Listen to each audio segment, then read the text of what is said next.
Знаете, че бъдещето рядко ни се открива в цялата си светлина. По-често се появява като сигнал, който или поредица от сигнали, които повечето от нас подминават. Нашия специален гост работи точно с тези сигнали, с шума от бъдещето. Но го превръща в реални изводи за бизнеса, за икономиките, за лидерските решения. Футуролог с 30-летия опит, един от най-търсените лектори в света, самия той нарича подхода си интелектуална акупунктура. И днес имаме удоволствието да го видим тук в София. Дами и господа, на сцената на бъдещето излиза Магнус Линдквист. Благодарение на MasterCard. Магнус, заповядайте.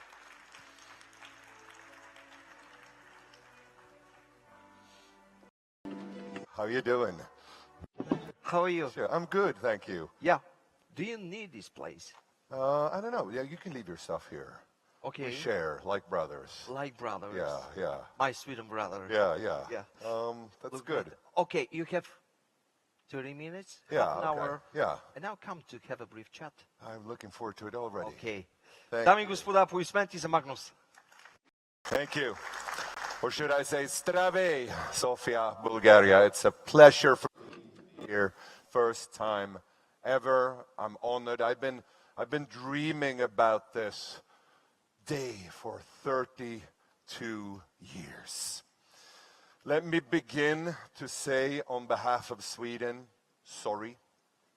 Our team has also been really bad for the last 32 years. But that was a glorious summer, and we have more than one thing in common. You might be happy to hear that Bulgaria beat Sweden, though, when it came to the world's best cuisines. If you look at this list, it's topped by Italy, Greece, Peru, Portugal, and Spain. You have a fantastic 35th place. Today I'm looking forward to some banitsa and bosa, is that what it's called? You either love it or hate it, somebody said. I'll see. It'll be interesting. It's binary. Sweden, as you can see, not so good. But one of the messages that I have for you today is sometimes it's good to be bad at something. I'm going to come back to that, but I want you to remember that. And in this case, look at Finland. Awful food, which forces them to be really creative. Recently, in a hotel in Helsinki, I saw for breakfast they had something called Finland breakfast blur, hot coffee with vodka plus one cigarette. And Finland, as you know, has the highest concentration of heavy metal bands per capita in the world. And here you see that Bulgaria needs to shape up a little bit. I have for 2 decades worked as a futurologist. Like Svetoslav said, it's about interpreting signals and having an idea about the future. And as all of you know, a futurologist is simply somebody who cannot get a job in the present. I tried. I was a business school graduate. I was a film school dropout. I wrote a novel. I had a failed rock band. And I started my career by selling cat litter, you know, the sand cat toilet, in the north of Sweden where everybody keeps their cat outdoors. And if you try to sell cat litter in a place where everybody has their cat outdoors, you will hear 2 words very often. Piss off.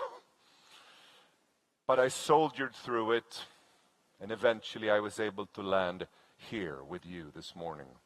When I think about the future, I use a simple tool that I call the cone of possibility. It merely states that the longer ahead you look, the more open-minded you have to be. In the short term, ladies and gentlemen, we have news headlines, we have Microsoft Excel, you can rely on logic. In the long run, there are no Excel sheets, and you have to rely on imagination and magic. You can apply this to technology. Many of you saw a month ago a famous experiment done by the Cortical Labs. It looks like a computer game. This you will recognize as the game Doom from the mid-90s. But what's interesting here, it's not played by a human, it's played by some brain cells inside of a petri dish, test tube. In other words, our brains don't really need our bodies anymore. And in fact, our brain cells don't really need the brains. But let's not start with technology. Let's start with something where Bulgaria was a pioneer. If you take a 100-year perspective on the total fertility rate and you look at Russia, India, Sweden, Denmark, Kenya, South Korea, United States, China, and Spain, and you start it, and you will see here, when the data starts to hit, every single curve is pointing downwards. We have passed the point of peak child. The consequences for this we are already facing in Europe. If you look at the total population, not just the European Union, this is including Switzerland, UK, and Norway, the population peaked right before the pandemic, but you, fantastic Bulgarians, your population peaked 30 years ago. You were already living in this future. The good news is that this summer's vacation will be the worst one you will ever have. In only a few years, you too will, like Anita Ekberg in La Dolce Vita, be all by yourself at the Fontana di Trevi. Less crowds, less pollution, less environmental destruction. But that's the end of the good news. Because as we radically change the demographic composition, everything shifts. Let me give you one example. Pensions is a German invention, you will be well aware. Chancellor Bismarck, who was the Steve Jobs of Germany in the late 1800s, invented pensions in 1889. Germans who managed to become 70 should be allowed to retire. Life expectancy in Germany in 1889, 55. This is just one of many outdated ideas and challenges that we see around us. In other words, we shouldn't worry about AI stealing our jobs. We should all realize that these are the countries where we will either need immigrants or AI to do work. We tried mass immigration in Europe and it did not work. Let me be clear here. I'm married to a woman who came as a refugee of war from Sarajevo to Sweden. I am pro-migration and immigration. But nobody can look at Europe today and see, oh, politically we can probably create an environment for mass immigration. That's not going to happen. At least not in the coming decades. So we are left to rely on automation and AI. And we are living in a unique time where for the price of about 20 euros, you get an expert in your pocket. It's an expert. It's in your pocket right now. And you can ask it to do expert things. Legora is a Swedish legal startup. So they created an AI law firm, an AI lawyer. And to show how good it was, they had the AI lawyer compete against a human lawyer in the exciting sport of contract negotiation. They created a contract, big, thick American contract. They intentionally hid a number of loopholes, ambiguities, misspellings, these things that lawyers hate. And they asked the human lawyers to your left to compete against the AI. The humans found about 88% of the loopholes, the AI slightly more. It took the humans 90 minutes on average to do this, so they will invoice you for 2 days' work. It took the AI less than a second.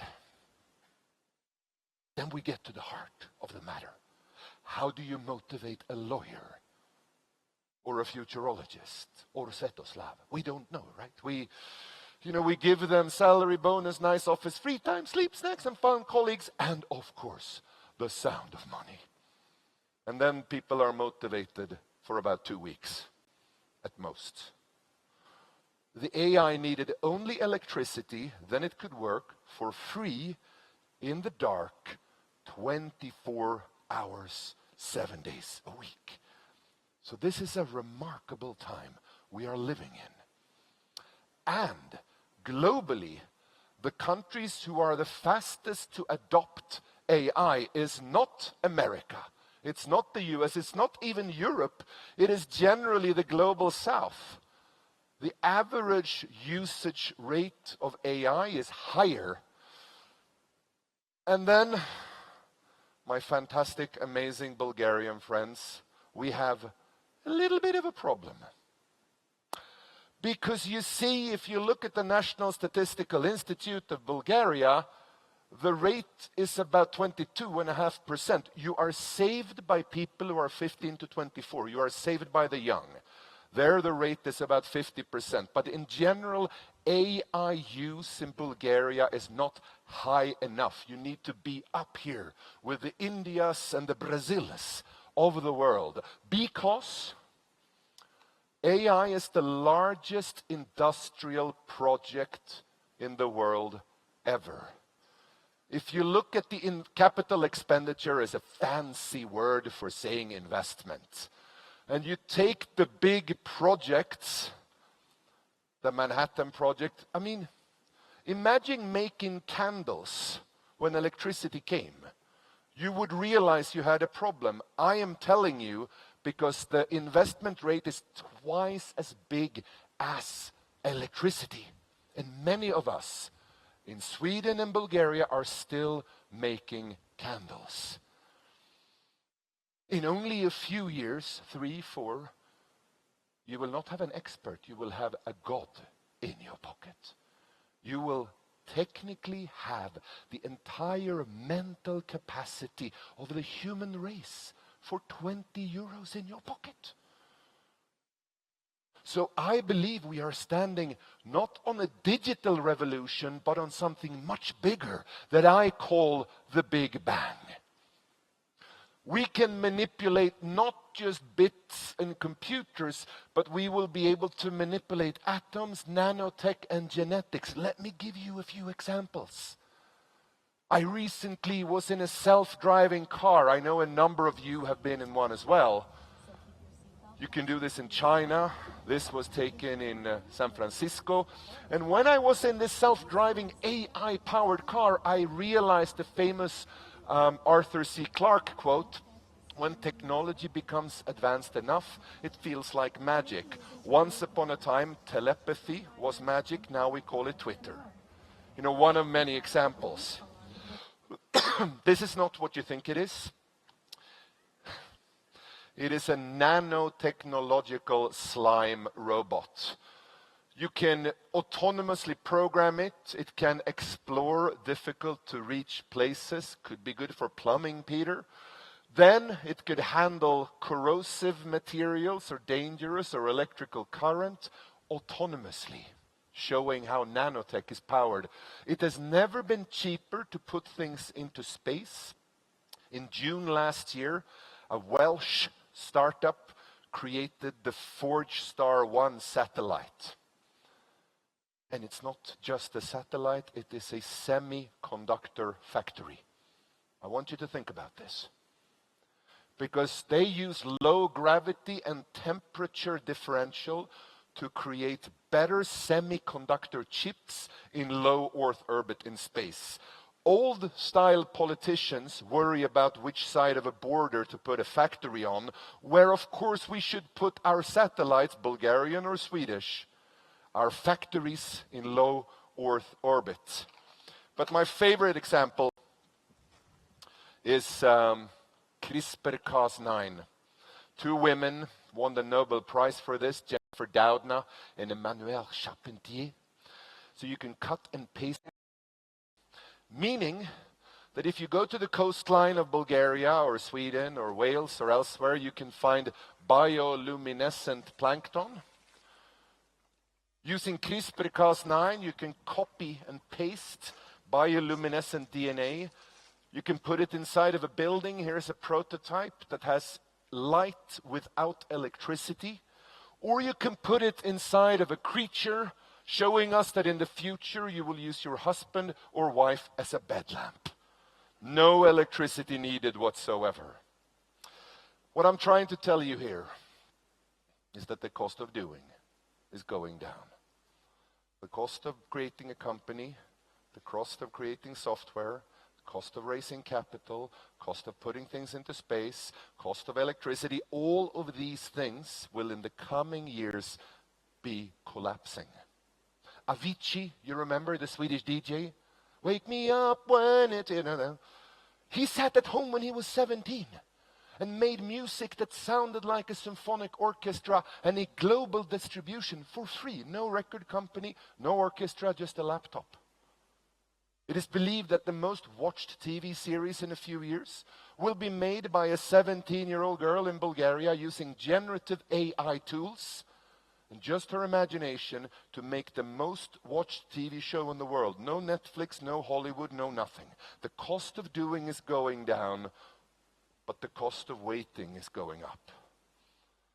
The cost of saying things like, oh no, we have to check this with our manager, who will be back after vacation, which in Sweden means November next year. Cost of saying these words are higher than they've ever been.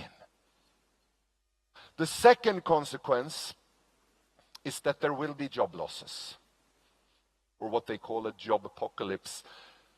I wrote a fantastic book with an MIT scientist. Writing a book is about as profitable as doing pottery.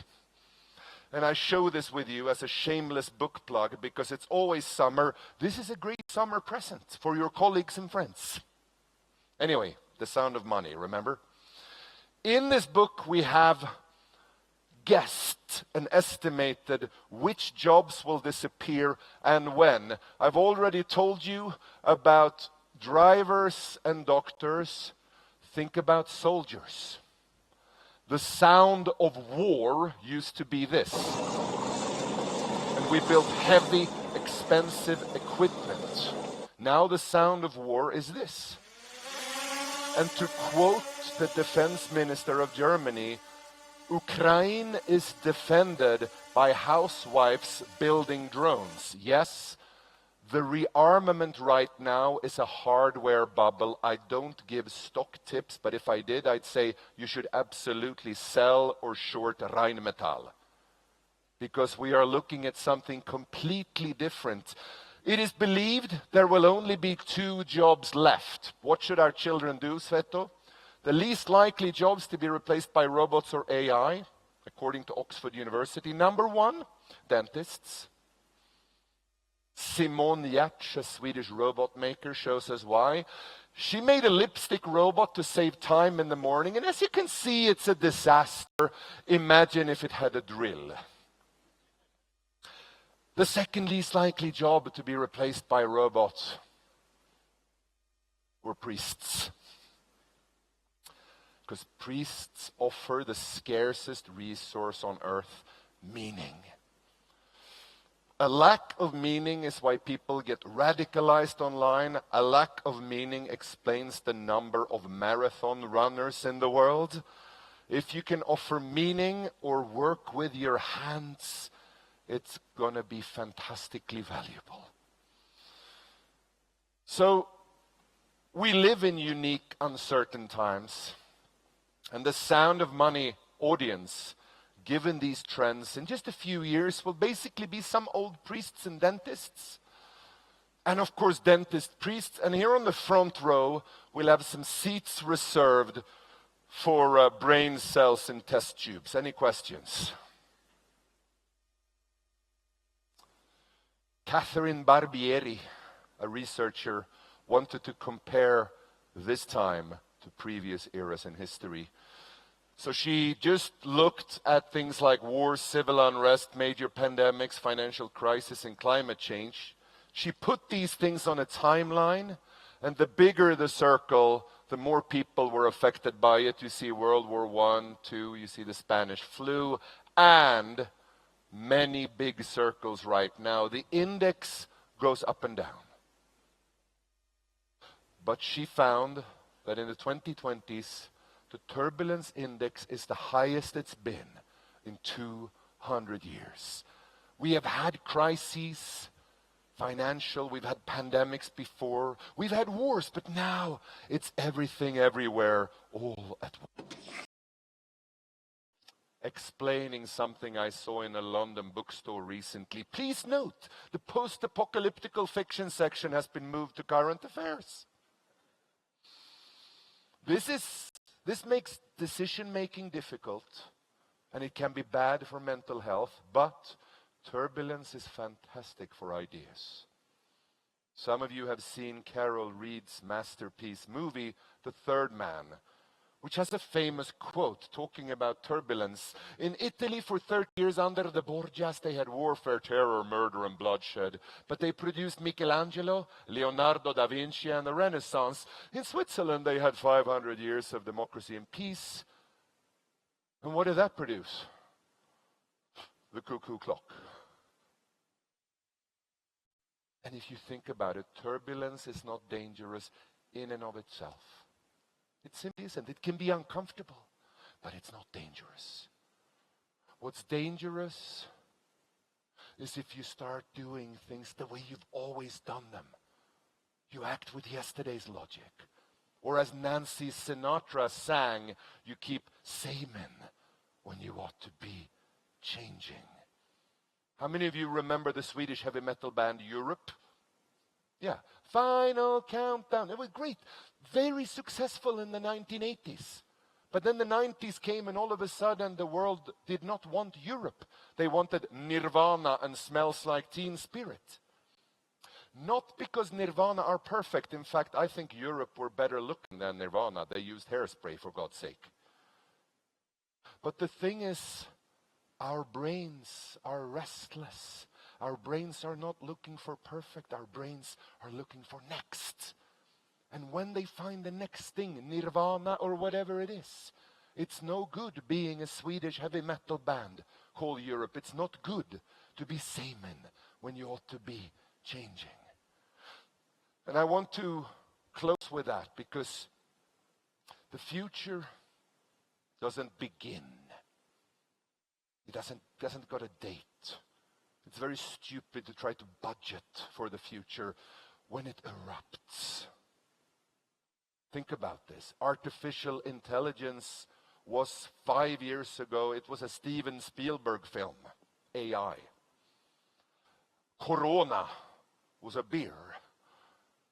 So these things that are invisible and hidden are all of a sudden all over the place. There is nothing, there is silence, and then they erupt.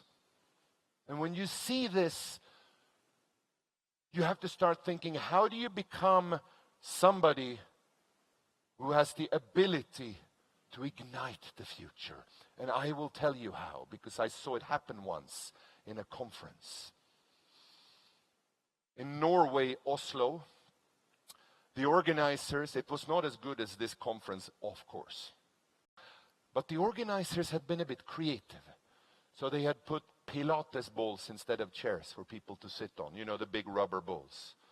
So you had 200 Norwegian managers coming in, looking at the balls, going, what the hell is this?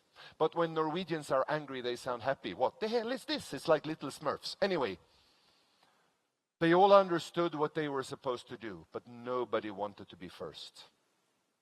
So you had 200 people going, and they waited, and they waited. And then one person sat down. And you all know this person. The idiot. There is an idiot in every company. If you don't know who it is in your company, it's because it is you. When the idiot sat down, nothing happened. I remember blinking, a second person, another idiot, nothing happened. I remember blinking a third time. 20, 40 people sat down. I blinked again. Everyone. That's why I call on you to reach into your inner idiot Not in the sense of being stupid, but in the sense of being a little bit alone, but brave and unreasonable. Many speakers today will talk about the opportunity of Bulgaria. You know, the fact that you are on a positive streak. You have gone through high turbulence, and there may still be some turbulence ahead. But we need these individuals brave and willing to be a Pilates ball pioneers. Not just in AI, but in entrepreneurship, tourism, creation, sales, and so on. I hope these have given you some thoughts and ideas. I look forward to having a short conversation with Sveto about them, but I'd like to close by saying, Blagodaria obicham vi. Thank you.